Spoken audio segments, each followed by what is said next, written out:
a Board of Equalization meeting before we go to our commission meeting. And we have 4 items on our Board of Equalization. The first one is to adopt an order calling for a special meeting, as stated in number 1 on our agenda. Any comments to that? That's why we're here. That's why we're here. I'll move that we adopt regular agenda item number 1. Second? Had a motion and a second to adopt agenda item number 1. All in favor say aye. Aye. Aye. That passes 3-0. We've got 2, 3, and 4 are petitions, petition to the Board of Equalization to hear and appeal the property valuation. Instead of going down through this, I'm just wondering if there's any comments on them. It was the second one, I read down through it, and I agree with probably the denial on it. The third one, there was a fire. That's a pretty obvious one. And the fourth one, I agree also with the comments. Any comments to either any of those 3? I No. don't have any. Okay, let's work through them. All right, I will move that we deny the petition as stated in regular agenda item number 2. Second? We got a motion and a second to deny the petition as stated number 2 on our agenda. All in favor say aye. Aye. Aye. That passes 3-0. Number 3. I'll move that we approve the petition as stated in regular agenda item number 3. Second? I've got a motion and a second to approve the petition as stated number 3 on our agenda. All in favor say aye. Aye. Aye. That passes 3-0. Number 4. Move that we deny the petition as stated in regular agenda item number 4. Second? I've got a motion and a second to deny the petition as stated number 4 on our regular agenda. All in favor say aye. Aye. Aye. That passes 3-0. All right, we should probably adjourn that meeting. Yes. Motion to adjourn? Second? Got a motion and a second to adjourn that meeting. All in favor say aye. Aye. Aye. We're now adjourned. We'll wait just 1 second as we switch the audio. Glad you were awake and on top of it this morning, Bill. Good job. Or else we'll have a blended meeting. Yes. Details, right? Yeah.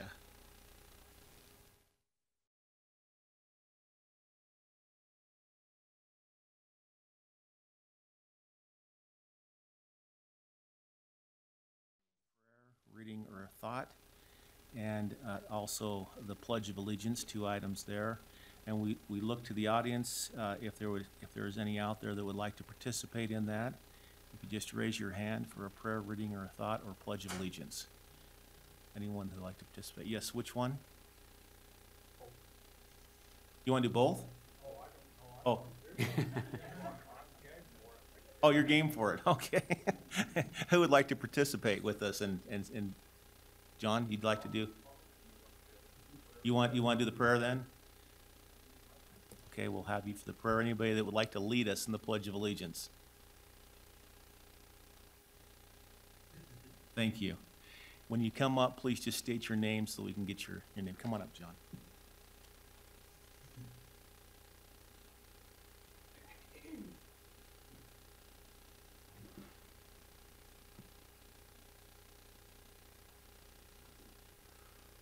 My name's John Bird. Our beloved Heavenly Father, we come before you this morning to thank thee for our many blessings. We're so especially grateful for this beautiful time of year, spring, to enjoy the sunshine, the weather, and the warmth. And we ask that you please bless us that we can have a wonderful day today and that we can uplift others and make their day better. Bless us also that we can communicate clearly and kindly and accomplish the things at hand for the county. And we ask that you please bless all those that are serving in the military, especially overseas away from their family, and also those in different faiths and religions that may be serving missions, that they can know of our love and appreciation for their selfless service. We say these things humbly in the name of Jesus Christ. Amen. Amen. Amen.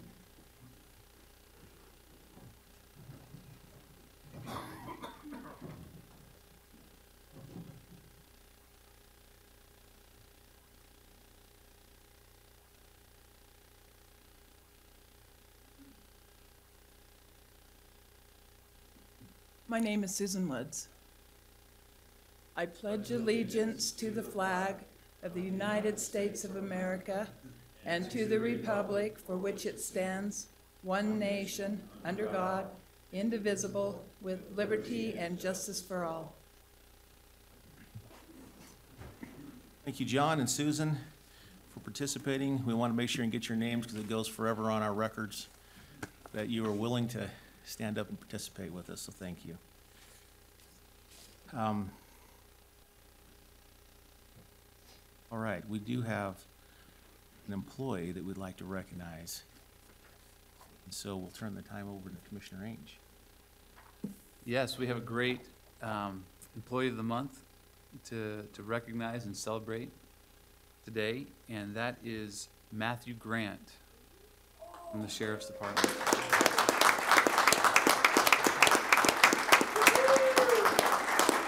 And Matthew is also known as Matty, and before we ask you to come up here, let me just read. I'm going to read this one pretty thoroughly, and there's a lot of comments from coworkers. We would like to nominate Matthew Grant, fondly known as Matty, who works as a cook assistant for the Utah County Jail. Matty has been an employee of the county for 21 years. Prior to becoming an employee, Matty would come to work with his mother at the old jail in Ironton Hill. Matt puts a smile on everyone's face when he walks into the room, and his happiness is contagious. He never forgets a face. Matt remembers the inmates that he has worked with when he first started at the sheriff's office.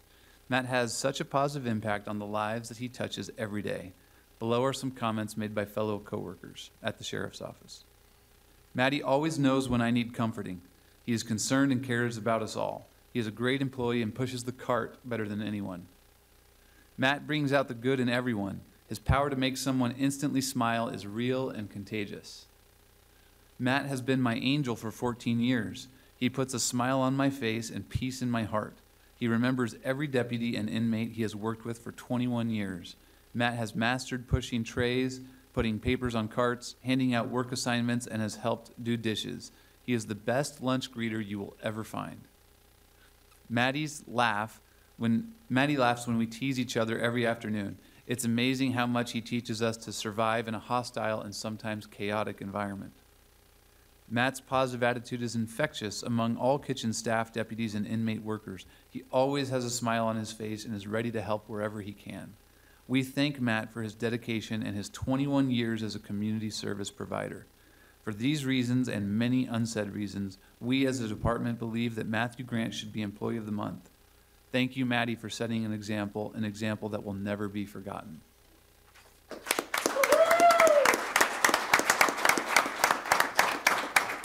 Up here.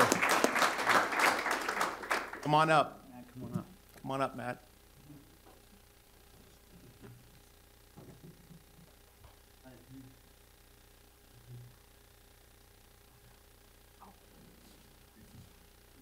Come on up here.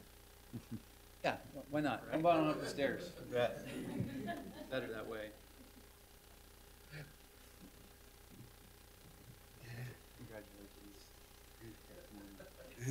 Congratulations. Hey.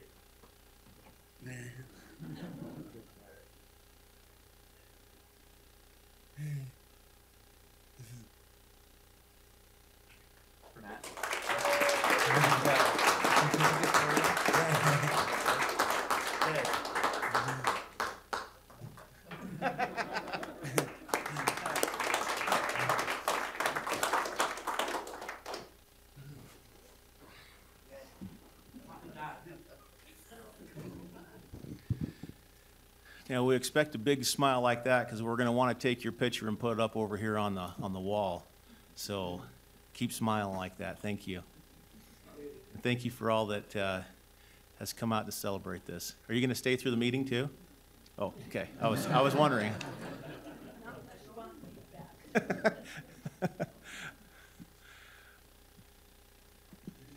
We'll pause just a second.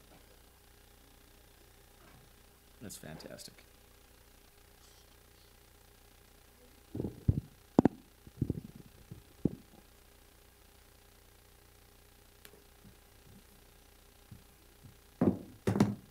All right. Before we moved into our consent agenda, I just want to make one note as we're talking about employees, and he's going to hate this, but I'm going to say it anyway. We have an employee that's with us right now. That's going to retire in a couple days. He's been with us for 41 years, Neil Peterson, and he's sitting right over here. I know he doesn't. I asked him. I said, "You want to come up and say anything or talk about an issue?" And he said, "No, not really." And that's Neil, right? But we appreciate all that he has done for 41 years here in the county, and he's retiring. And I talked with his wife at the Christmas party, and she says it's about time. So she'll be glad to get you home and on to other things. So thank you for all that you've done.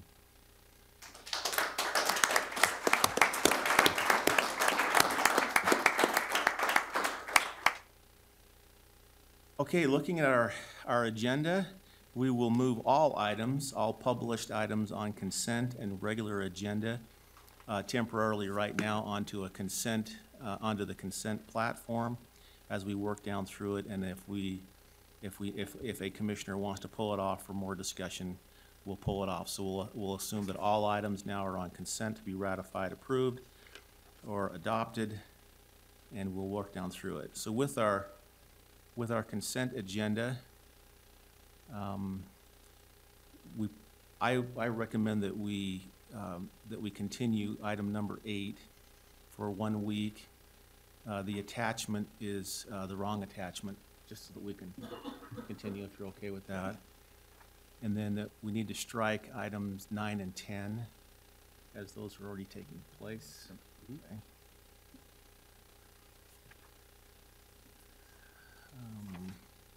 On 14, we need to strike as well, because there's been a modification to that agreement. So, I'm getting on mic here. The 14 on consent, there's been a modification, so it was asked that we strike that so that they can just put the new document on, and once it's received, review. Does that affect 16? I wonder if we should do both of them at the same time. We Could we do both at the same time? Yeah. Is so that all right? Yeah, we can do both Okay, at the so- same time. 14 and 16 for 1 week? Or do you Run want it- to strike them? Let's just strike them, and then we can put the new documents on, and Okay. Oh. But everything's the same in the way of the numbers and stuff? Okay, I think that's why striking it's easier. That way we can just restart, okay. Because one will affect the others. right? Okay. All right, so strike 14 and 16. The It'll consent. stay on consent as Yeah, so it's the lease agreement with the Red Cross and the lease agreement with the chamber.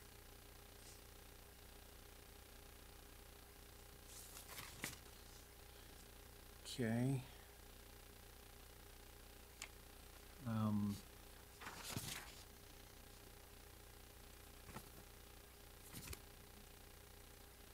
Just for note, I appreciate the work that was done on 29 with one item that was on there that we worked through.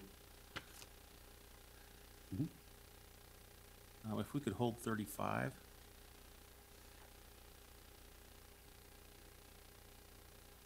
Any others that are on our published consent agenda? No. No? Okay, moving to our regular. Can we hold number 5? Just to clarifying. And then it's been proposed that we strike items number 13, 14, and 15. Right, Peggy? Yes, okay. Okay. Hold number 16 and 17.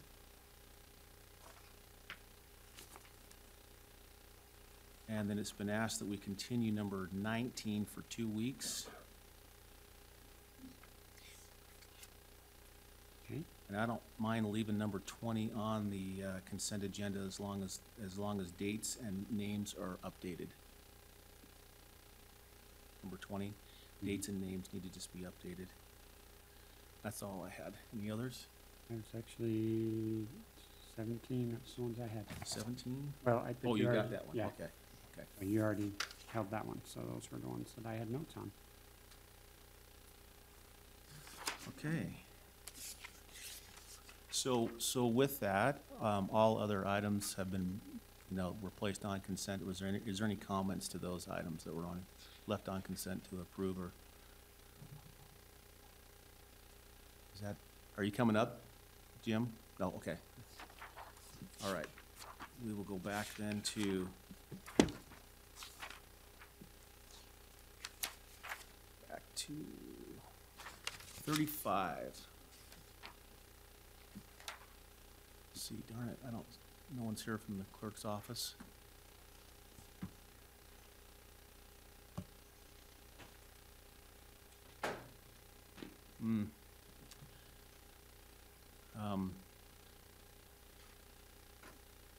Hey, Bert, I'm sure you probably can't speak to the number 35 on the precinct changes. It's not that big of a deal. I just have a simple question on it.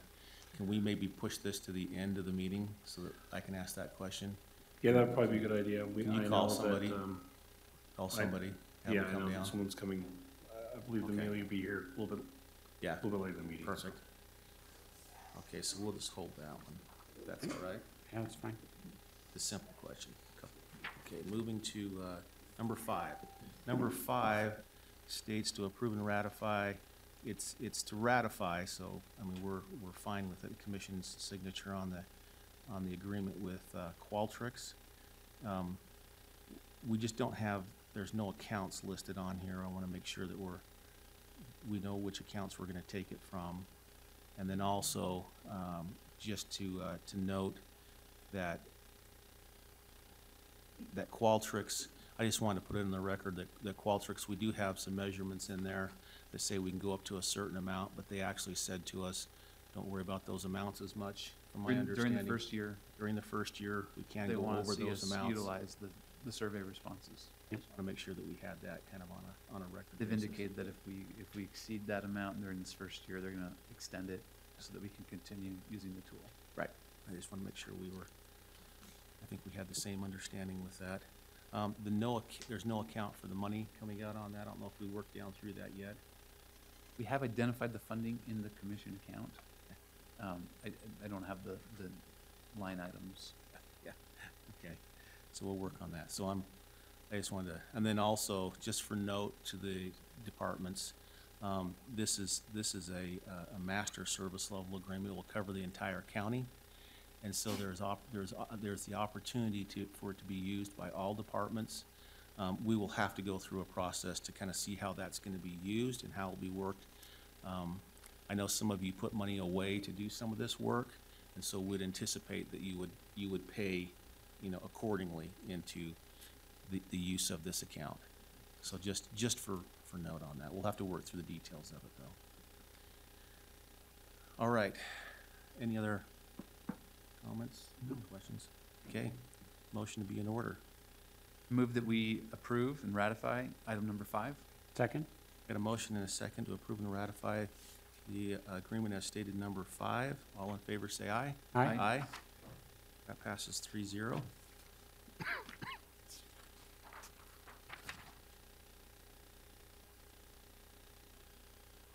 Okay, number 16 is Kim Beckstead Agricultural Protection Area. It's at its 20-year annual review process. It's approximately 9.36 acres, and we need to take some action with it. Peggy? Yes, as you said, it's the 20th year for this review for the Kim Beckstead Agricultural Protection. It was created in February 1999, 9.61 acres. This also included a variance. Ag protection areas are required to have 40 acres. A variance can be granted for intensive livestock operation, which they run a mink operation, so that is considered intensive livestock operation. It should be noted that the notice of creation, the legal description when it was created 20 years ago actually had an error in the meets and bounds description, and so it was showing it at 11.45. But I went back through all of the minutes of all the meetings and the applications and, the numerous meetings we have to go through, and it was always referred to as the 9.61 acres and never the others. So that will be corrected with a new reauthorization that I'll be recording if you choose to continue this. The area does lie within the Lehigh annexation policy, and there were a couple of annexations that have happened over the years that have taken a little bit of land that has left them with 9.36 acres approximately with that. And I did go out and do a site inspection, and it does appear that they are still in mean cooperation. And we do have the Becksteads here also. I did contact the Sheriff's Office, Environmental Health, along with going through our own records and community development, could not find any complaints, written complaints on file for the designated period that we're supposed to be looking at those for the review. With all of these findings that we've just talked about, I would recommend to the County Commission that we continue this for an additional 20 years along with the variance. It would be for, again, the approximate 9.36 acres. I'll take a closer look at that and then draft that document for you to sign. Okay. Thank you. Any comments to that proposal? Okay, we'll bring it back up here to the board then. I didn't have any additional questions for it, so. Okay. I will then move that we, I guess the proper term would be approve regular agenda item 16 with the notes from staff. Second? Got a motion and a second to approve agenda item number 16 for an additional 20 years. There they are, okay. With the noted changes, or the noted recommendations, whatever you want to call it. Thank you. All in favor of that, say aye. Aye. Aye. That passes 3-0. Okay, number 17 is to receive the recommendation. There was 3 recommendations. Went out to an RFP. This is for the Emergency Watershed Protection Program. Robert, it really surprises me that you're, well, it doesn't surprise me they're there for the RFP, but for the watershed, I was thinking watershed, and you stood up. Robert Baxter, Purchasing Manager. As you mentioned, we had three proposals submitted for this RFP. They were JUB and Jones and DeMille Engineering. It was a joint proposal. Bowen Collins and Associates and Horrocks Engineering. The evaluation committee reviewed the proposals and came up with, in their rank order, number 1 was JUB Jones DeMille. Number 2 is Bowen Collins and Associates, and number 3 was Horrocks Engineering. And I note that the number 1 pick was selected with 4 out of 5 first place votes. Thank you. Thanks for the work for the committee on that too. Any questions to it? Didn't have any? Any questions from the audience on it? Okay. All right. Well, it seems, it would seem to me that we'd go with number 1, but unless there's any discussion to that differently. All right, a motion to be in order. I will move that we receive the recommendation from the committee and direct negotiations and award the contract to JUB Jones and DeMille Engineering. Second? I got a motion and a second to receive the recommendation and proposal as stated number 17 with JUB and Jones and DeMille, right? Jones and DeMille. Yep. All in favor, say aye. Aye. Aye. That passes 3-0. Okay, we continued. That's it. Is there anything else? Am I missing anything? No. Okay. All right, we need 25, we need to strike number 26, and we need 27 and 28. Are we doing a work session prior to that? We'll do it after we set this. So sorry, we need what again? I got it, Tanner. So I move that we strike regular agenda item number 26. Second? Got a motion and a second to strike agenda item 26. All in favor, say aye. Aye. Aye. That passes 3-0. I move that we approve and set a date, time, and location as for today's date at this location for the various meetings specifically described in regular agenda items number 25, 27, and 28. Second? Got a motion and a second to approve and set a date, time, and locations for items number 25, 27, and 28. All in favor, say aye. Aye. That passes 3-0. We do have two work session items. The first one, John, you're up there already. John Bird, he came into my office. They're doing some work on a road, Powerhouse Road, up in close to the Spanish Fork area. And as they're doing the road and digging it up and fixing it and so forth, he expressed a concern to put some more utilities inside the road, which I've seen it before, where you pave a whole new road and then you go back the next year and dig it all up again and put another line in. And so we share a common concern with that.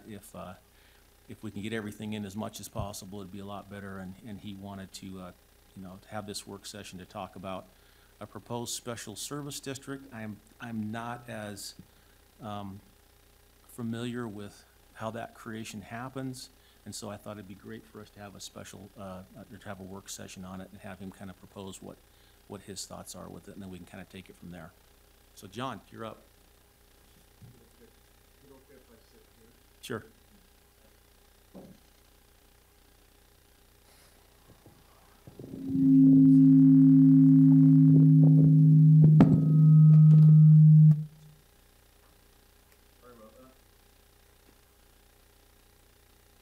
Oh, We're supposed to have.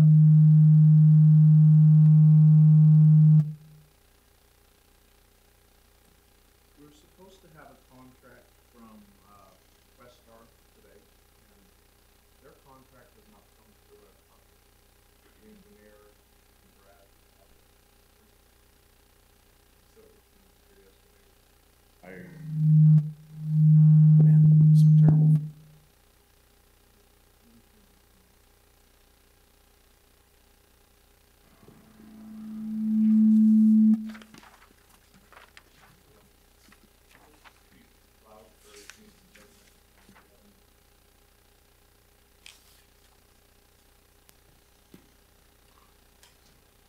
Try it now.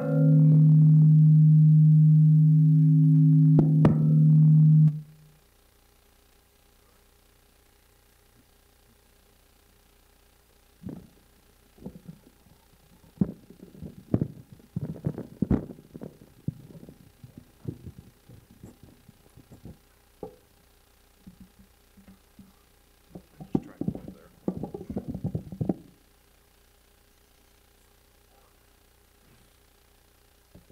We all have technical difficulties.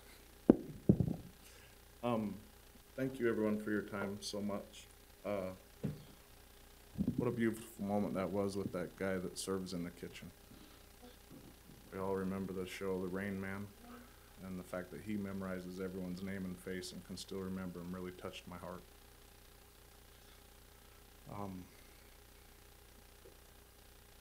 So hopefully you can see on this screen a little bit. We're also having a little bit of technical difficulty too, but I think we got this figured out. Just move. So there's, this is an updated version.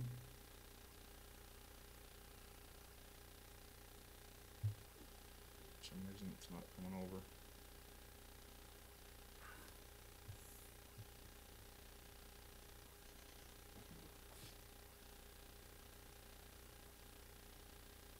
There's an updated version of the pricing, what it would be per square foot. Remind me again your name, Mr. IT. Is it Daniel? Oh no, it's not scrolling over.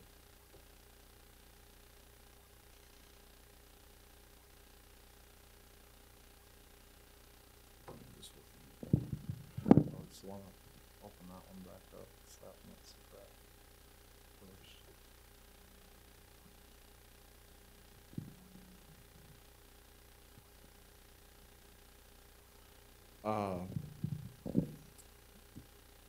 So the concern is, I'll just talk a little bit about it, that there's approximately 10 neighbors and one house in the county. The cost would be to get past just 2 of the 10 neighbors, if you can see that very first top left figure of $76,500. That would be the cost approximately just to service the neighbors that are current residents. The cost for getting down to the next home, which is my home that's kind of on a farm in a cherry orchard, is about $90,000. The biggest concern that we have is there's another gentleman that just built a nice home across the way from myself, and he has a large plot of land also. In order to make sure that the costs are shared amongst each resident or even future residents, we're proposing the special service district. The costs of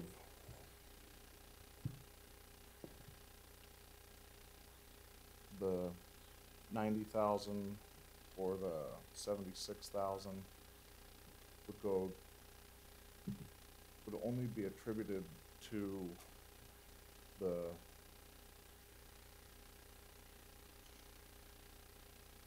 square footage of each resident that lives there. We're trying to make sure that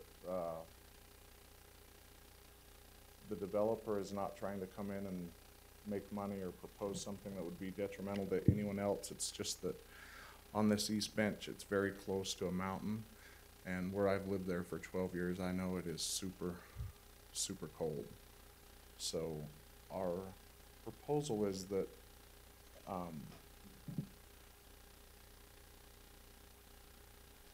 whichever distance may be chosen on the 4-inch gas line, which would come down Powerhouse Road, would be part of the special service district. We've gotten special approval from Dominion Energy that they would let us at a different time and date do the bore under Highline Canal, which is on Springville City's property, and also install that, because the Clydes have a contract with CUP and they're kind of pushing forward as fast as they can for their dates. Initially, there was a little bit of hesitation to let the whole pipeline go in and all the utilities and everything else, but we were told about 2 weeks ago that they would go ahead and work with us and let us do it around them. So I feel bad that a lot of this is being rushed, questioned, and pushed through, but everybody up to this point has been super great to work with. More or less, there would be approximately 3 phases in the costs, and this one I don't have up on a PowerPoint yet, but in order just to state them, it would be approximately $5,000 for each resident, each neighbor, and then in addition their service costs, because each service connection is from the property line to the home and includes the gas meter. The developers and the people down further south who are really pushing to make this come in would also contribute, not just the homes they have, but the future homes even for the zoning, so that they at least bear a little bit more of the brunt of the costs. Not that they're trying to pay more proportionately, but they are trying to make it so that it happens so that certain neighbors that already have the propane system are willing to contribute. And the exact way the contract is set up still needs to be decided on, and I'm kind of at a loss of words because Brad, the project manager with Dominion Energy, was supposed to have me this contract to also show to you, but it has not came through today. The biggest concern is to get that main 4-inch line in on Powerhouse Road so that all utilities go in, are pretty much done, and then the county has expressed that they would like to, or they are going to, not would like, put a 5-year moratorium on the road so things are not dug up. It's kind of a tight, extraordinary spot there, if any of you have driven that area. So, are there any questions Yeah, at this point? Can I maybe summarize a little bit, give a little more of my understanding of Thank multiple you. conversations that we've had? So this road, from my understanding, you correct me, John, if there's anything that I say that is different than what you're thinking, is a road that's under construction now, or they've already started the construction now. And this proposal here is for a gas line. Right now, those that are up there are on propane, so this would be a gas line that would go up there. Oh, and by the way, I don't know, is Spanish Fork City here? Because we invited them to come if they had any questions or concerns. Okay, I don't see them. So there's this gas line that will go up the road while the road is tore up. It could be laid in there. The question comes, you know, who's going to pay for it? The residents would pay for it. Those that want the gas line along this road would pay for this line to go in. And the reason for the special service district, from my understanding, is that when it's a special service district and the gas line's in there, then when somebody else adds on to it, then they can be charged, you know, to pay their fair share of the installation. Otherwise, if it's just put in there, then there's no, they could say, I don't want to pay, my understanding again. That's correct. And they wouldn't have to pay because it's already a public utility in there. So the thought is, what does it take to create a special service district to do this? Do we want to create a special service district to do this? And what that would mean, you know, for us as a county, do we, anyway, and so that's kind of the overview of it. Richard, is there anything else that you'd like to? Just one quick clarification. Richard Nelson, Public Works, by the way. Mr. Byrd had indicated WW Clyde is in there working. They're actually working for Central Utah Water Conservancy District on the pipeline that's heading towards Salem right now. Their time frame to be complete is June 1st. So we are kind of under the gun on trying to get in there before they get the road paved. They'll be doing the paving probably about the second week of May. It's kind of the indication they've given us right now. So it's not a contract that's working for the county. They are working for another entity, but they are in the county road. So. Right.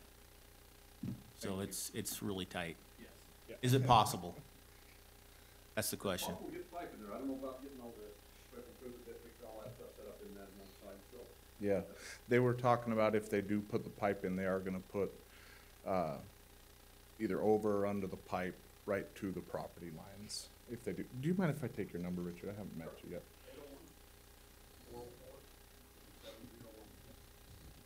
And thank you for the comment.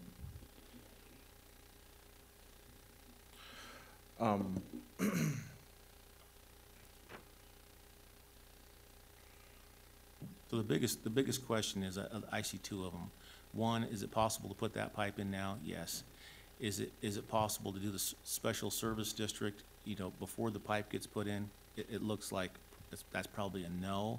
So there's some risk that's gonna be involved. Who's gonna put the pipe in? Who's gonna pay for it, with an anticipation of a possible special service district in place? I don't know what that would take, Dave, how long that would take to go through something like that, if we did.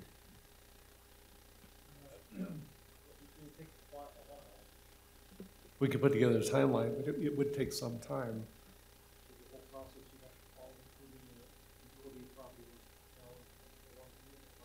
Yeah.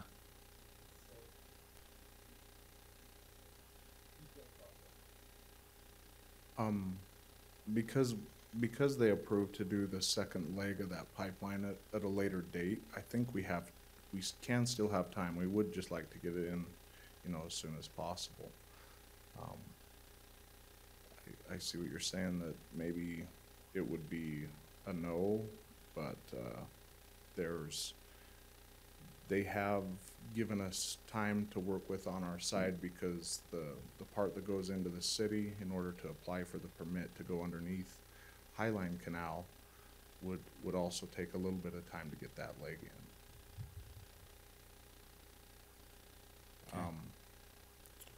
Some of the costs, just to run them off, if you were to have to pay for the asphalt again, it would be approximately $122,000 instead of $76,000.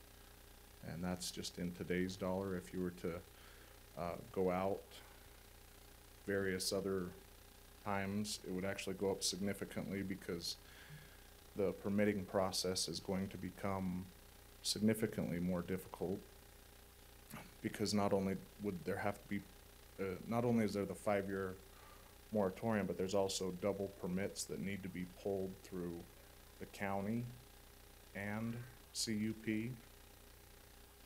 And also, you know, shutting the road down and causing more problems again would be a lot more problems. So we're definitely open to having the neighbors come in and talk. About 70% of the neighbors are on board to go ahead and do this. And so there's just 3 or 4 that are saying, no, we'd prefer stay with our propane. Given the timeline you've described, the most feasible probably is to have all the neighbors who want it to go together and collectively raise the funds to do it. And that's what we are actually in the process of doing. That's why I'm saying that I have a contract with Questar that they have written up as a proposed contract, and we would just like to create the special service district because there are a few other property owners in the area that are saying, no, we just don't want to pay anything ever, and it would be a significant amount to contribute to the cost in the future. We're just hoping to maybe even finance it as our group and one other gentleman, and then just see that our costs get recuperated with time. So Dave, is it possible for their group to come up with the funds, put the line in, put an application in for a special service district, and if it does or doesn't happen, I mean, they still have access to it, right, to that gas line on their own as the owners of it, or how does that work?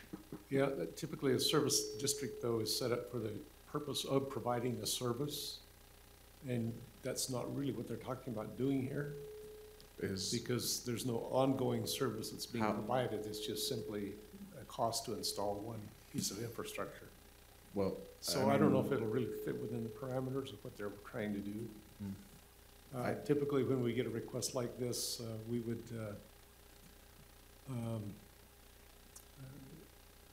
get our outside counsel involved that specialize in districts, and then the applicant would be responsible for the costs associated with setting that up.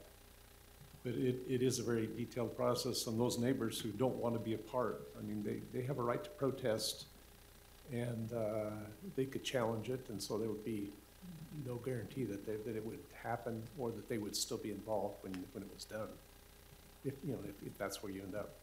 I don't understand. I thank you, but I don't understand how a gas line isn't an ongoing service to all the residents in that area. Well, the ongoing service is provided by Dominion Gas. So it's not like a water or a sewer service, something where the governmental entity creates infrastructure and then provides continuing service, so that there's a service bill every month. The service being provided is not being provided by the district going forward. Yeah, well, we really are just trying to keep it simple, and my understanding was that Questar, or Dominion Energy now, was a quasi-governmental agency because they... Well, they are a utility. I mean, they are. Yeah.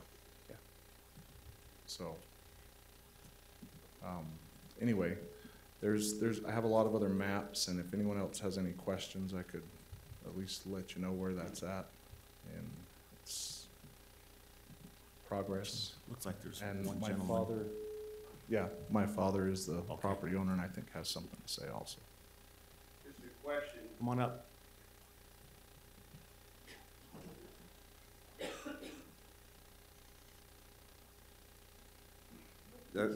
Calvin Bird. My question is, would it be possible to say at least, the landowners that are there now, that we have to put up the money, all of the money? I agree here, it seems like it's a little too complicated to get this thing passed before we do it, but the gas company would really like to get it in the road now because of the moratorium that'll go on the road, that they can't get it up. And I think some landowners, including myself, are willing to put that price up front, but we're just wondering if there could be some type of a designation that there is a special improvement district pending, not passed, not approved, but just that would help the gas company and say, okay, we know it's not passed yet, but if it does pass at a later time, even if it takes a year or whatever, that special improvement district could go in. That would still be at whether or not the county commission decided that was a good idea or not a good idea. Just anyway, we're willing to put money in. Maybe a special improvement district will be done. We would just feel more comfortable, and Dominion Energy has said, is it possible just to say, hey, there is something pending, it's not approved, may not go in, but the people that are wanting to put the money in, we would at least like that type of designation so they knew there was an ongoing process that it could happen. So It sounds like me that the issue is not that we don't want the gas line in there before, you know, because I think we all would like to see the gas line in there before. But the issue comes down to who controls the gas line after it's in. And if it's just an open gas line, then if somebody else builds it came in later, they could just tap into it without bearing the burden of running that gas line up, which, as we talked, I know it was kind of interesting, because my thought was, why doesn't the gas company just put the gas line in there? They're gonna get customers. Apparently they don't want to, for some reason. I don't understand that either. Sorry, if you don't mind. I don't believe it said they don't want to. I don't believe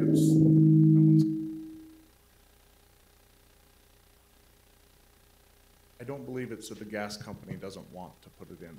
They have actually been extremely helpful in doing the engineering and getting these contracts, and I believe that they do want to get it in also. And that's, So why don't they just put the gas line in, and then as customers tap on, they charge them? we would appropriately. absolutely love that. It would save us about $70,000–$80,000. Yeah, Nobody wants to do that, and the county also, when we did actually make a proposal to the county that we wanted to get it in about a year ago, and the county, at least the guys that we were talking to, Glenn, said, we're not in the business of developing, we don't want that's to pay to true. put it in either. So, Yeah, developers usually put all that in. right. And the reason why we propose it in this area is because there has already been a water line done in this manner, where Spanish Fork City's water line came down to almost the very end of our property. And Spanish Fork has also expressed a desire and that they would be willing to work with whatever we could do, and maybe even annex. But we're not pushing for annexation right now. It's just that it is a very opportune time to get all the utilities in correctly and at least stubbed on either side of the $10.5 billion project of the CUP line. So. Okay. It would almost seem to me, Billion, I meant million. yep. It almost seemed to me that if you went ahead and put the gas line in at your expense, that the contract or the understanding would be with the fuel company, that when others tapped in, that maybe you could say, you know, there would be some sort of reimbursement factor, instead of having the county being involved in a special service. That's kind of seems like it'd be a cleaner and easier way to go. Again, we would like it to be that way, but the gas company told us to come and talk with you guys about doing it this way. Yeah. So, but I agree that Yeah. it would be a lot easier if we just owned that line before it hooked up to the gas. But we're not proposing to purchase it. It's been a long process with Brad at CUP for the county even to get the fee simple title and do everything down the road from Mr. Wentz. So it's, Because I totally agree. Now's the time to put it in. yeah, It's it just- really is. It just- really is the time. That's the thing. That's the reason why I want to have this conversation, because I hate it when roads are paved and then they come right back, even in 5 years, Yeah, and 'cause- dig it up and put another line in. Because they're putting extra fill in this, they're doing extra Right. compaction, they're not just doing 95% compaction, they're going all the way to 100% compaction. And we have been working with the engineers to propose where it would go. It's not just all a very last thought, although it kind of seems like it right now, because I'm not presenting things as well as I could or should have. But, it's, we would really appreciate at least the pending idea of trying to get a special service district set up, because it really is a unique situation where you're crossing Highline Canal, the city, the federal government, and then another federal agency's putting in the water line and coming into the county, which, you know, may be annexed in the next 10 years or so. I mean, I could see it pending, but it just looks like a real long, hard road. I don't know. I mean, I think that it's a tough one. I think the best option that you have really is to have an agreement between you and all those other property owners who are willing to participate. So And- that if you up the front the money, they have a contractual obligation to repay you. And the other gentleman, his name's Steve Red, he's actually one of the bigger ones that's pushing the idea of the special improvement district too. Because if he were to, go ahead and put up half the funding like we are, he just wants his money back. Not one of us is trying to say, you know, we're creating an HOA or something where we're getting future services from you or taking from anyone. We've had actually one gentleman say, hey, I have a contractor's license. If Dominion Energy would even let us be a contractor also, we will at least do the trenching, the excavation, and the compaction.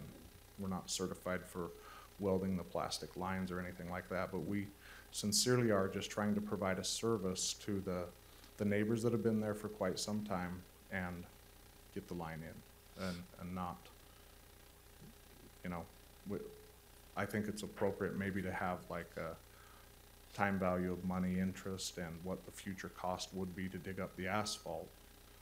But, that's really all we're doing is asking for that. So Dave, what's the process for a special service district? Is that an application thing that we go through, or how does that, who starts that? Yeah, Who would initiate that? I mean, could they start and say, we'd like to create a I special think service there is a district? process to be property owner applicant Okay, initiated.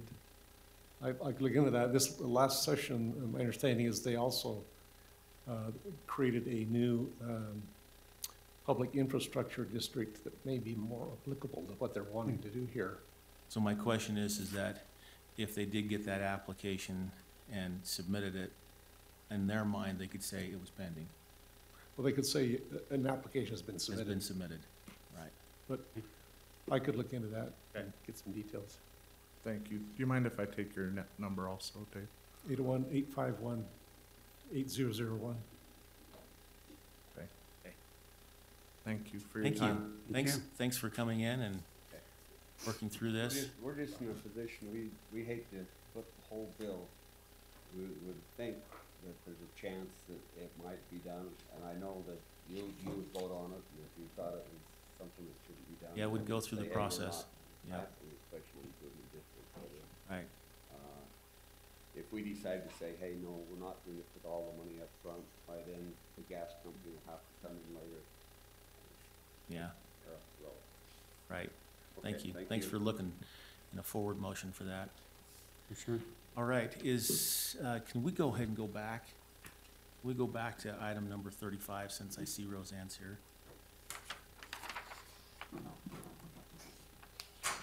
Do we have to come out of, you're still just rolling, right? Okay. So I see with this, with the precinct boundary changes and so forth, I mean, that's just a cleanup thing, I get it. There's a lot of them from Lehigh, Saratoga Springs, Pleasant Grove, Cedar Hills, even down to Payson.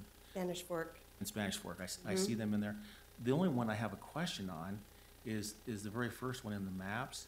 It's to create an LE, which is Lehigh 13S, and it's a little carve out from LE 13 on the map that I'm looking at here.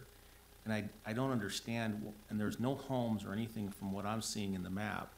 And so I'm wondering why we're having this little carve out of just a piece of property that's sitting there now, why it's not incorporated. Is there future plans that are going on that's? So it was just a parcel. We have to account for every single parcel or piece of land in the county.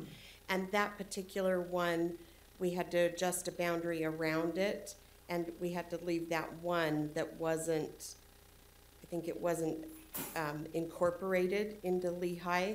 There is always the potential that it could be, and so that's why we put it there with the special, with the S at the end. Okay, because next door to it is SR 06. So we couldn't put it, because it's, but that one's a Lehigh, right? Yeah, I was just wondering why you didn't leave the Lehigh 13 all intact. Because there was something, some kind of a jurisdiction there that would have crossed over and could have potentially been a problem on the ballot, because if there was ever a home put there, we aren't allowed to create certain splits. The law.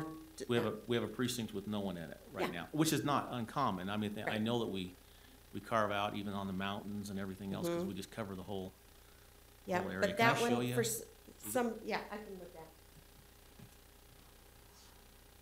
See how it has that, it's just that little carve out. This is Lehigh City. It has that little carve out for that LE 13S. So that had to stay in Lehigh City, Yeah. and it couldn't go over into the, I think it's Saratoga Springs. Oh, this is Lehigh here. Lehigh. Lehigh And what's- 13. and this And one this is Saratoga Springs. Saratoga Springs. So it had to stay in here even though there isn't any development in here, because it is part of their boundaries in Lehigh. Right. And so we had to keep it there. So we're creating a new precinct. For nobody. Okay. All right, it was just confusing. I know. I was looking at thinking, that doesn't make any sense. Yeah. But especially with one right next door that has people in it Yeah. for just a We- little we piece never of land. We never split it on a city. And this is all in one city, yeah, Yeah. Lehigh. All Is right. that it? Yeah, that was it for me. Okay. I realized the rest of them are, annexations, and so they're, of course, we're gonna pull them into the city and Yes. little changes that are going on. All right. Thank you. Mhm. All right, motion to be in order then on number 35. Move that we approve consent item number 35. Second? Got a motion and a second to approve published consent item number 35. All in favor, say aye. Aye. Aye. That passes 3-0. Okay, next we have another work session. Paul. So this one will actually be mine, so Paul just was the drafting attorney for me on this, and that's something that we've been working on together.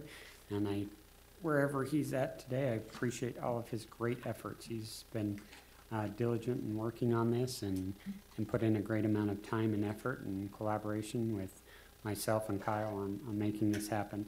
I'll pass a couple copies of this proposed ordinance to my fellow commissioners, and we'll have it available also for public review. Kind of a general oversight as to what brings this about in a large 30,000-foot look at this proposal. 10% of the world's farmable ground lies within the United States of America, and U.S. agriculture contributes about $992 billion a year to the U.S. economy. But more than the economic impact of agriculture, every single person that lives in this nation, in fact, every single person that lives in the world, 3 times a day, ideally, depends upon a farmer. And the food source is something that is critical. And given the fact that it's a finite resource in land that's rapidly deteriorating, I believe it's essential that we have a conversation about ways to preserve and help that critical resource stay functioning. From 1992 to 2012, over 31 million acres of American agricultural land has disappeared. To put that into perspective, that's about 175 acres every hour of farmland that is developed. So that means there's about 3 acres every minute. So in probably the time frame I've been talking so far, 3 acres of productive farmland has been developed in the United States of America. Eventually, you run out of land. And if you run out of productive farmland, you also run out of locally controlled and safe food source for the citizens. And so what I've put together is a proposal to try and help preserve some of that land in Utah County. One of the things that's been done nationally, and the Nature Conservancy has been leading this charge, is to find ways through philanthropy to buy out farmland that farmers would have regularly sold to developers, and then allow young, aspiring people who couldn't come up with the $20 million to buy the property to put together an active plan and to manage and farm that land, or to lease that land to a dedicated farmer who is already in production. The biggest challenge with someone desiring to come into agriculture or a current farmer who wishes to expand is the land acquisition cost. For example, on the acreage we own in Benjamin, it can produce about $1,200 to $1,500 a year per acre in crops. And if we were to sell it today on the market, I would guess that we're somewhere between $15 to $20 million, or excuse me, 15 to 20,000 an acre. And so that disparities, you can't farm your way out of it if you have to pay retail. And so what this proposal does is a few things. First of all, it creates a committee that would oversee a critical agricultural land preservation fund. This committee would provide recommendations and oversee proposals on how to disperse this money to individuals or philanthropy groups who are coming in who wish to purchase agricultural land for the intent of it to continue in farming. We can get into some of the details here in a minute if you want. The fund comes from our Greenbelt rollback taxes. So the current proposal takes a percentage of the taxes we collect every year from rollback. Obviously, as land has been in the Greenbelt system and then is pulled out of Greenbelt and developed, we collect a 5-year rollback tax on that. So this proposal, this ordinance, would take a percentage of that rollback. It's uploaded heavy, I think like 30% initially, and then scaled back over time, kind of a heavy upload to jumpstart the fund, and then scaled back so that every year this fund has something in it. Then this committee would be responsible of reviewing applications and proposals about entities who are coming in to purchase these agricultural lands and whether or not they would qualify for this funding as a portion to help them do it. In some regards, it would function somewhat like the TRCC committee does, right, that we're more familiar with, where it's a recommending committee that reviews these applications and then sends it back to us and says, yes, this is a good investment to help preserve this. The one thing that I would make intimately clear is this is not government-sanctioned farming. This is not a fund to have the government get into the agricultural business. It's simply a secure fund that would bring, and it has in this some suggestions on percentage thresholds to where, you know, we're not going to provide more than 10% of the total purchase cost or 20%. So it's simply just a secure mechanism for philanthropists or groups who are going out collecting large amounts of money to say, we have this secure dedicated pot right here that we know we can fundraise off of, or that's going to be available for us. So that these are owned by nonprofits or individuals. That's part of, you know, the dialogue I'd like to have as we work through crafting this thing, to come in and have that security to make those, so that we preserve some of those lands. That's the basic 30,000 foot look at this proposal. As you look through it, you know, there's some specifics. As I mentioned, if you look at Article 32-3, this kind of talks about the funding source. As I mentioned, it comes out of rollback taxes. In year one, we would take 30% of the funds collected in rollback. In 2020, 20%, and in 2021 and thereafter, 15% of those funds would go into this Ag Land Protection Fund to keep it viable.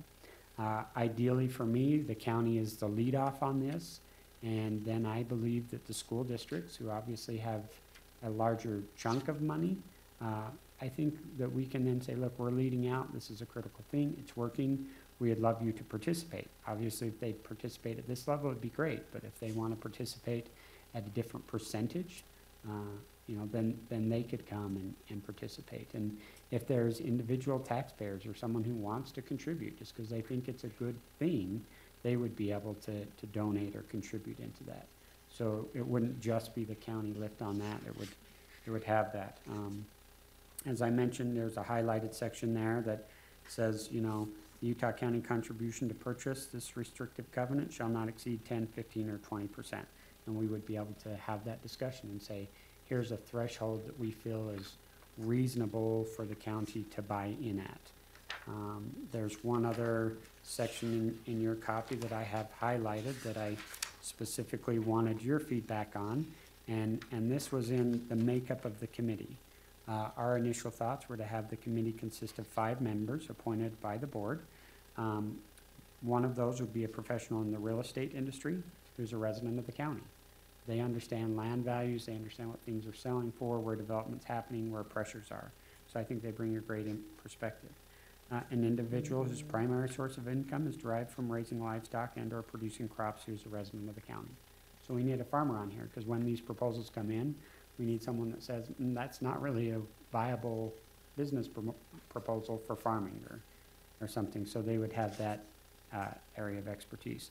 The third one, and this is one we kind of battled back and forth on, so not really argumentatively, but just bounced ideas around a lot on, was an individual who is or was an executive level manager of or for a water district or a water board or a water company. Obviously, one of the greatest challenges we face is providing enough deliverable water to the growing population and making sure we have enough viable water source for agriculture. So they would bring a perspective about, you know, how water is going to be utilized in these proposals. And then just 2 residents of the county, and those could be from any type of background. So I'd love input on what that, you know, do those sound like reasonable members of the board? How do we incorporate and make sure that this recommending committee is bringing an area and level of expertise that's going to ensure that the recommendations are profitable and viable before we invest that money.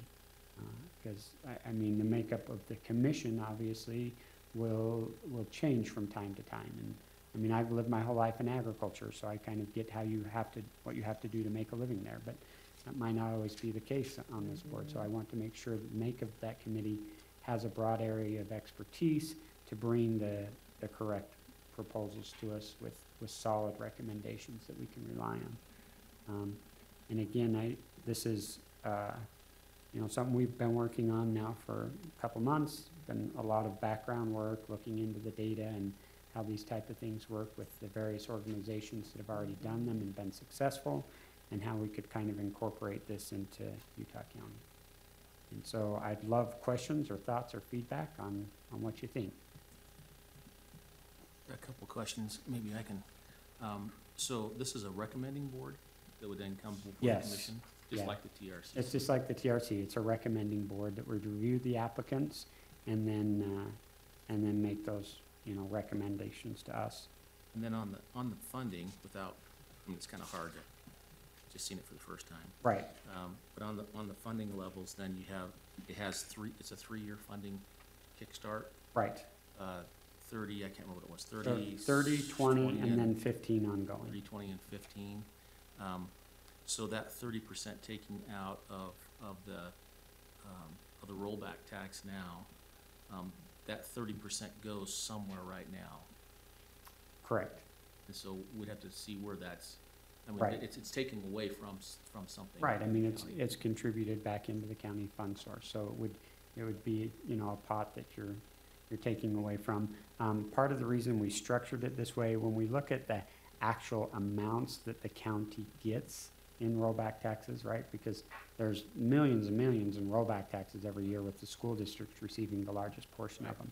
And so, and I hate to quote the exact numbers without having them right in front of me, but because we're dealing with relatively small numbers proportionately, that's why that percentage was high initially, was to just, for that first year, try and grab enough money to get the funds started.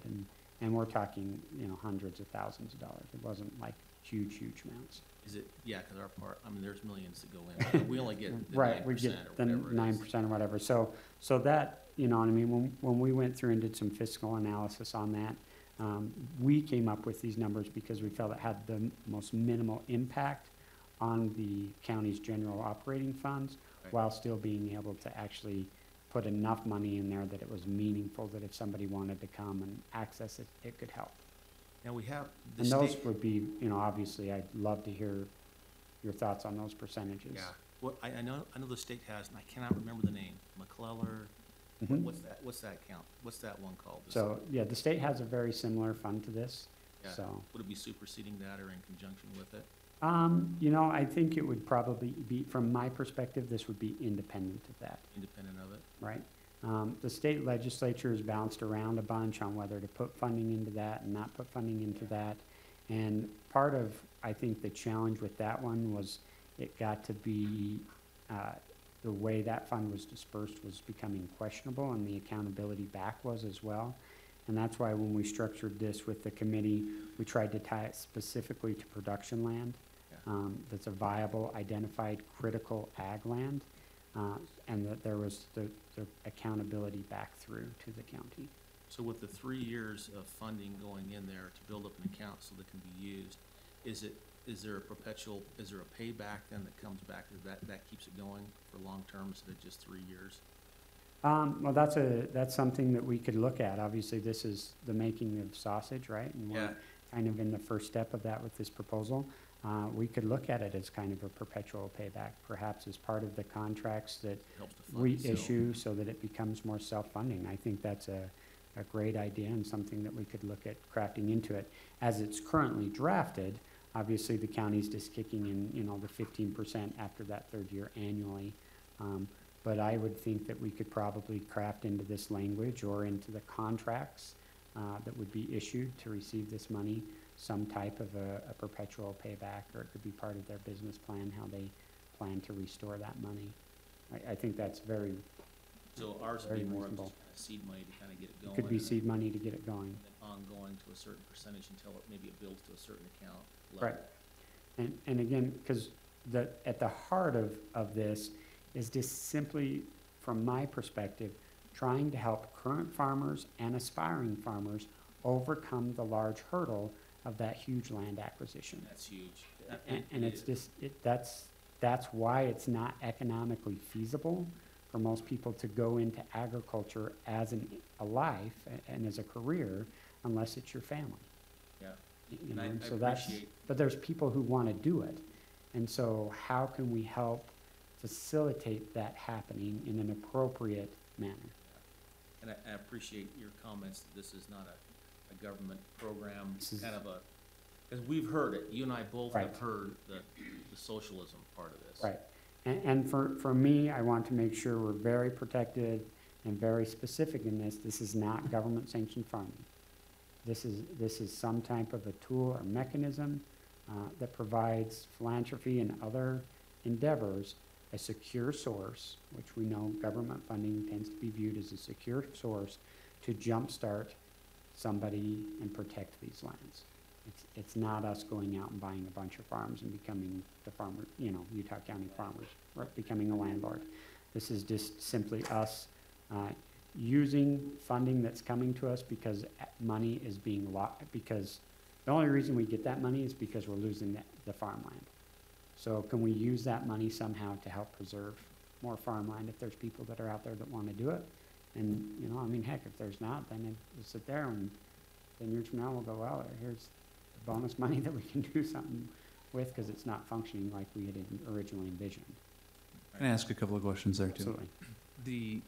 I liked your introductory comments about preserving the lands, and so I'm kind of separating the purpose of this, as far as I understand it over the last few minutes, from the preserving lands and agricultural lands to helping an aspiring farmer, Mm-hmm. right, and a funding source to help them. In terms of the preservation of farming land, you're talking about the acreage that's being lost to development, and we have a variety of mechanisms in place to protect that, right? Agricultural protection zones, Mhm. green belt laws, and so, and it's an interesting thing because sometimes people want to make sure that they can continue to afford to be able to farm their land, make sure that they're not encroached on by, so those laws kind of work together. But sometimes there's not a desire to make it a hard and fast, fully dedicated to agriculture, because some farmers have a desire at some point to potentially sell their farmland to be part of the development. They do. And so I'm curious, before we even get to the funding, the second part of this, on the preserving of agricultural lands, is there something in here that is a new legal element that helps protect the lands, or that works together with, or is it more about the source for the people who want to farm? Because the other part about the intro was that philanthropic interests might have a desire. So Right. Again, even before we get into the government funding, it would seem like we have the legal structure in place for a nonprofit organization to be able to preserve the land, right, and make sure that it is never developed. Maybe just comment on that. Well, in this particular thing, if I understand your question correctly, I couldn't, and Kyle, feel free to jump in if you want. You've worked on this with me a bunch. I don't think there's any particular additional legal protection there. And part of why I probably haven't contemplated that is because I feel things like the Greenbelt Law have encased and encompassed that. Okay. And that would, so if I'm understanding your question correctly, there wouldn't be anything new necessarily legal in this to build that protection. Well, I was looking at this agricultural restrictive covenant, and I wasn't sure if that was a new. No, we already have and Dave can jump in if I misspeak. We have agricultural restrictive covenants that you can place on properties currently that do that. And so if somebody does do that, it obviously, it limits the retail value of that property because it has that restrictive covenant. And so, if a farmer was truly going to say, I don't care about money at all, and they put that covenant on there, there is a legal protection for that. What, from my background and growing up and seeing farms come and go in my lifetime, the immense financial pressures that someone feels, that kids want, what I'm hoping is to try and create new or options for individuals who maybe want to actually be able to have their kids get that inheritance, or they want to have that retirement, but don't want to lose the farm as well. Is this a mechanism and a tool and an avenue that we can throw out there that isn't as restrictive as an agricultural covenant, that allows them to still get some retail value for their property, that provides them with that retirement, or provides the children with the inheritance, but also provides opportunities for it to stay? Is this a mechanism that creates more of a win-win? Whereas the agricultural restrictive covenant, the definite win is that the land stays in ag. But the loss is on the financial side to the landowner and to their posterity. So the organizations, the one part that makes me just a little nervous, I mean, I love that we're looking at the sense of, new farmers coming up that don't have enough money to buy land. I Right. think that, or in the sense of what you're saying too, because my grandfather was land rich and basically Dashboard. poor. Dashboard, right? I mean, it's kind of the nature of a Totally dairy understand. farmer. He has a lot of land. Yep. And so, he wanted to give it to his children, but then with inheritance tax stuff, you have to sell half the farm, Yes. which decimates the farming operation just to pay the tax. So I get that part that we're talking about there. The one part that makes me a little nervous though is when we're talking about, outside organizations, nonprofit organizations coming in. I know what happens in Florida, where you have a lot of these nonprofit organizations who go in there and try to buy up all the land. Mhm. And then they turn around, and hold this land, and then they become the landlords. Right. And they become the controllers of what's going on with the land. And so I'm a little nervous about that end of it, saying, let's open it up to some NGOs or whatever out there that can come in, when I think the intent is pure with, young farmers who want to do something. Right. And part of the reason that we've included that is from my experience with actually the Nature Conservancy and the work that they've done with young farmers in a lease buyback program, where they've come in as the initial holder, they've created a business plan, and eventually that farmer becomes the owner of that property. And that's where I think, like the thing you were mentioning, if they have some type of payback mechanism in the county or something like that, is a great idea to try and incorporate into this, because it kind of gives another tool or mechanism in the piece of legislation that allows for that more pure process to happen and protects against some of those other instances. So that's, I share your concern there, and I would love to, that's why obviously we threw this as a work sessions, because we want to try and, now that we've put the meat of this together, say, okay, I need your two feedback on this legislative process of how can we tweak this to make it better, make it viable, and make sense to where it's really good. Absolutely, yeah, it's just, so this work session, so public comments more than welcome. How many people are you proposing to be on the board? Currently, the board, the makeup of the current legislation's 5 on the recommending committee. And tell me again what types of people you're trying to. So we'd have someone from the real estate industry, of someone who's a full-time farmer, and someone who is a water expert, for lack of a better term. We tried to come up with a more dialed-down definition of that, but it would be someone who's a water expert, and then 2 residents. And that's, and that's, again, I'm gonna emphasize over and over, these are the ideas that we're throwing out to try and lead on this issue, and we want the feedback from the public, from people, on how we can tweak this to make it better. I like the idea. I think it's a great idea to get a little money from the schools. It seems like the schools are often holding lots of land, tearing stuff down right fast. But, my only small thought would be maybe have a few more people on the board so there's better representation if there were something like that done. Yeah. But, yeah, I mean, changing waste, we all see it happen way too much in the government. I think anything you can do to fix that and give private property ownership with the American dream still, though, that you can do what you want, have a little farm business or a garage business. Important.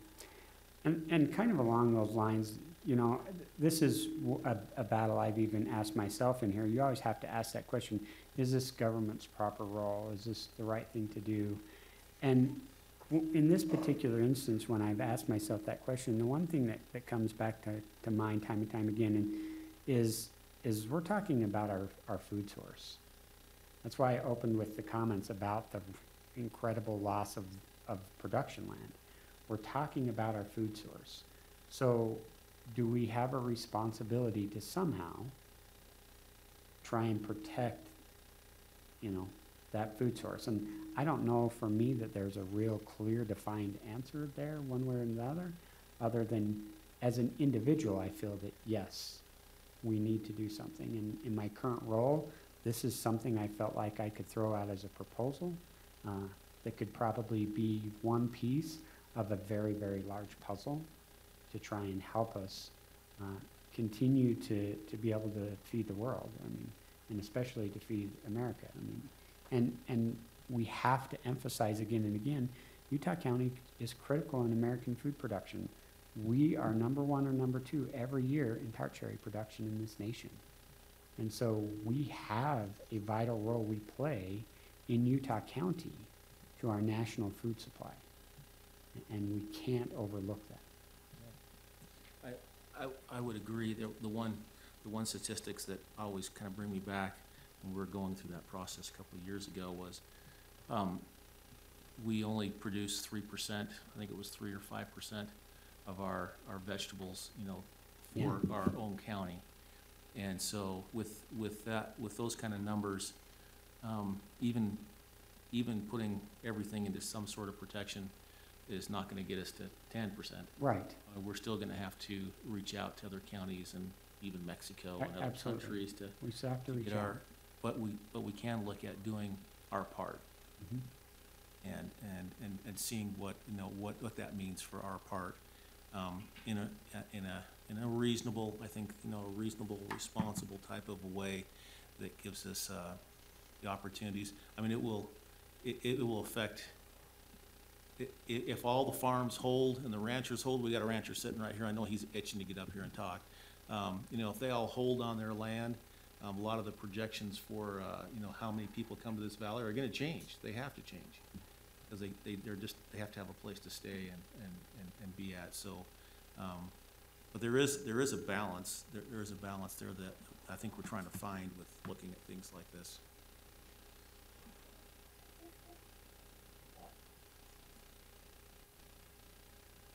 My name's Eldon A. Neves. Commissioner Lee recognized my urgency, it looks like. And I do want to, boy, this is the greatest thing that I can imagine, what you proposed. Because right now, south of the lake, that's all we got left, and everything else is gone. And I started Dave, I saw Dave when he was just a young man. When I first started this fight, you know, as a planning commissioner and just as a citizen to try to see if there's a way. Steve White was one, you know, he tried to do something. And I think it is just absolutely critical to preserve what's left on that south side of the lake. And I think this is a great start. One of the things I'd like to recommend with Commissioner Ivey is you get some good common citizens. Don't try to get some somebody who's, you know, a career politician in that business, you know. Like there are some farmers, that's what they do, is they're politicians in the farming business. But get some common, ordinary, crusty old individuals such as me to get on that and see if we can come up with some common sense way to preserve that. I have 100 acres. My kids don't need it, you know. They can survive on their own. I would like to find a way so I can take 40 acres and just leave it and let somebody, one of my kids, just take it and farm it or ranch it. You know, that's what I don't farm, I ranch. But I wholeheartedly endorse what you're trying to do. I don't think we have a long time. In our own community, Palmyra, we've got 3 or 4 homes being built right now, and that's just going to accelerate. And we've got a gentleman there, part of the community, who's buying up some of that land, and he's putting cattle on it just to avoid the taxes, you know. But sooner or later, he's going to try to develop that. And I see that. Of course, I'm 75, so I'm not going to see too much of that happen. But I hate to see it go. I hate to see it all be gone, which will happen in the next 20 years, I'm sure, if we don't do something. So I heartily endorse what you're proposing. If there's any way I can help you, let me know. Thank you. Also, I have some public comments, but I'll just wait till after on that. Can I ask you a question? Yeah. You mentioned you might want to leave a portion of your land Uh-huh. to your kids. Yeah. And I haven't inherited. I've had to go out and I had nothing, you know. So it's not like I'm inheriting. I don't want my kids to, and what they're gonna do, they're gonna go buy a boat or something, and I've got 7 kids, and, you know, let them survive on their own. But go ahead. So my question is, how specifically do you feel like this, which was presented today, helps you do that? Do you feel like, I mean, do you feel like you have the tools to do that? I've looked at the conservation easement things, and I think there are some problems with that, in that all of a sudden you've got some entity running that and telling you what you can or can't do. And I think if a farmer if my kids, I've got one boy, I think he would like to run the cattle business, you know, kind of what I'm doing. But I don't see it working if you've got some entity telling him what he can or cannot do on that, other than sell it, you know. I don't want him to, I'd just like to have that be forever, you know, that nobody develops that. But, and it's a complicated issue, and I think that's what Commissioner's saying, you know, it is gonna be a complicated issue to have that happen. There are farmers right in our community, there are 4 or 5 farmers who are, they're farmers, that's what they do. And we've tried to convince them that this, you know, this somehow preserve that. Behind all that is the idea somehow they're, you know, they don't want to give up control, so they can't sell that if they need to for some reason. If encroachment is such that they can't continue as a dairy farmer or as a hay farmer, then they have to look at some other options. So I don't know if that's an answer or not, Commissioner. No, that's helpful. Okay. Thank you. So I'll probably, unfortunately, Commissioner Lee, I'll come back during the public comments. I'm sure, okay. I'm Fair enough. surprised you guys are still running without me here. That's pretty nice. You know, miracles happen. Yeah. Sure, go ahead. Would any of that money be able to be used for water lines or infrastructure type of stuff, or what exactly is the money gonna be going to? I mean, I think all of us are small farmers at heart, and would love to see, you know, some kids from the FFA come and work for $5.50 an hour and really do that. I know that's how I grew up, farming and, still buying cattle, teaching my son how to work. My question is, could it go to infrastructure, or what is the money going mostly? Well, that's a good question. From my perspective, I think it's primarily to land acquisition. But it's not necessarily defined there specifically, but from my perspective, this would be, and we might need to make that a little more clear, but I think it would be for land acquisition. Because that's, the thing with it, the land acquisition is the biggest hurdle, and infrastructure is a depreciating commodity eventually, right? Hay sheds eventually wear out and diminish over time, and the land is a solid commodity that it realistically is always going to increase in value. And so by having this dedicated to a very secure item such as land, you're not running the risks as you would into infrastructure or tractors or something like that. And I mean, that's, the reality is a good tractor to maintain some, you know, a fairly decent operation is gonna cost you $100,000 to $150,000 minimum. My thought is it would be nice to have to be able to go to Right. tractor. And so our hope is that by offsetting, you know, this land acquisition a little, that you're gonna be able to develop a business model and plan that's gonna be able to have you do those type of things. And that's why this committee plays a critical role, right? Because they're gonna analyze those things, they're gonna look at those plans and be able to come back to us. And in the end, we'll, you know, have the final say. If we're concerned about, you know, a landlordy kind of situation taking over, we can say no to that proposal if we feel like that's what's occurring. And so we still, within the structure of this piece of legislation, maintain that final authority and control with it having gone through a heavily scrutinized process from people with various areas of expertise, so that we're protecting the best we can against those type of abuses. And kind of, just to close up with, I guess I'd say, for me, I truly believe what's on our flag, and that's that Utah County is the heart of Utah. And one of the things that I always tell people is I love living in Utah because of its great diversity. I can be skiing at the greatest ski resort in America, North America in my opinion, in 45-minute drive from my house. I can spend 2 hours in my car and be on top of Angel's Landing and seeing some of the greatest red rock and beauty of the Southwest Desert. I can go to North Utah County and see Adobe and the amazing technology that lives in my hand right here. And I can take my kids to my neighbor's house and I can pick cherries. That's a pretty amazing place to live. And if we want to keep that heartbeat going and that diversity, we have to take actions and do things now as leaders of this community to ensure that that continues. And for me, this is part of that giant piece of ensuring Utah County stays the heart of Utah, that we provide future generations those opportunities to have the best ski resorts, to handpick cherries from their neighbors, and to see the miracles of whatever future technology Silicon Slopes is going to give us. Thank you. Well said. Lots of good things there.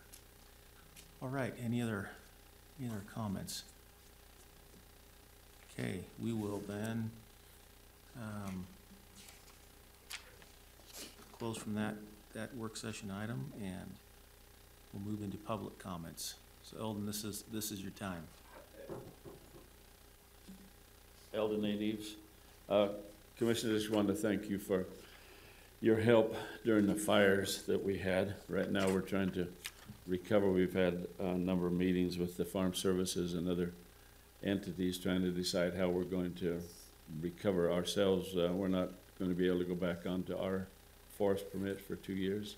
And so we're trying to find other sources for our grazing and so forth. As I met with Farm Services and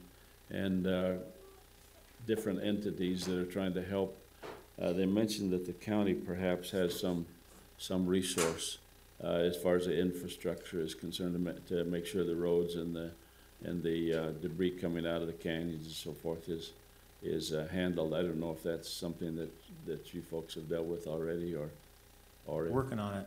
Okay.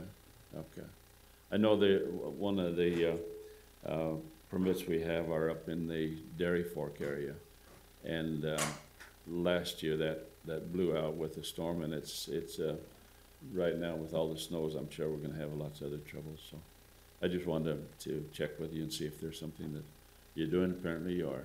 Well, I know this is public comment, but just for informational purposes, with NRCS, we're working with them, some mitigation purpose up there on the watershed area.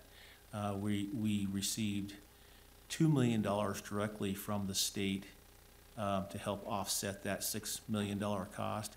And another $1 million goes directly to NRCS, if I remember, or maybe it goes to the state, to the NRCS. It goes to the state, and so there's $3 million that we fought for at the state to kind of offset the $6 million. We've got agreements with all the cities down there on a proportional basis to help fund that. We have those interlocal agreements in place now, and it's gonna, as you're well aware with a fire, it doesn't come springing back in spring. We don't have, the grass doesn't come up. They're done with the seeding. They've laid that all down. It's sitting there. Hopefully it will jump up and catch as much as possible. But there's a lot of work, and there's a lot of anxiety about what's going to happen. Yeah.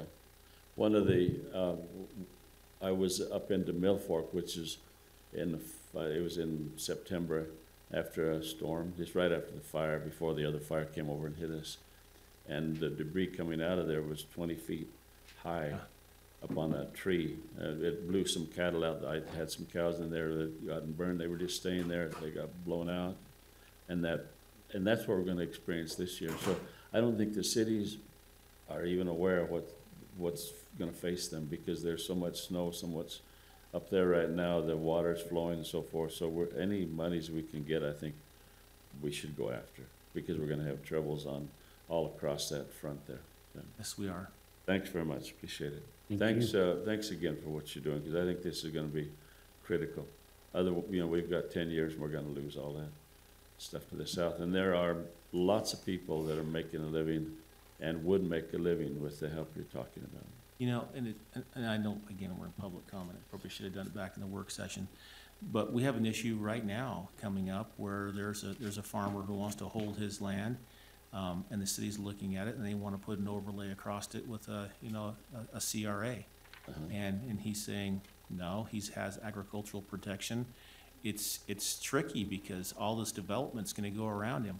And he's got this plot of land, and he says, I wanna stay a farmer. Yeah. And it's a tightrope for him, because what's gonna happen when he has all these buildings around him, you know, and all this infrastructure going in, and if he doesn't wanna be a part of that CRA, that's gonna be problematic possibly in the future for funding purposes if he does wanna do anything with his property. Yeah. So it's not just in the future, it's here now. Yeah, It's just here now, maybe in a different spot in South County. It's already happening in North with some of those farms that are up there.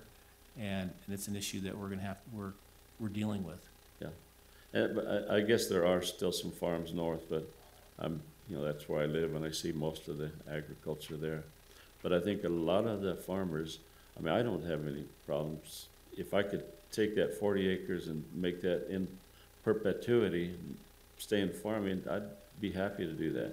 That's just one piece, and then I've got some others scattered around, and then some places up in the canyon there. I'd like to have that 80 acres, just stay what it is, and not have the ability to have anybody develop that.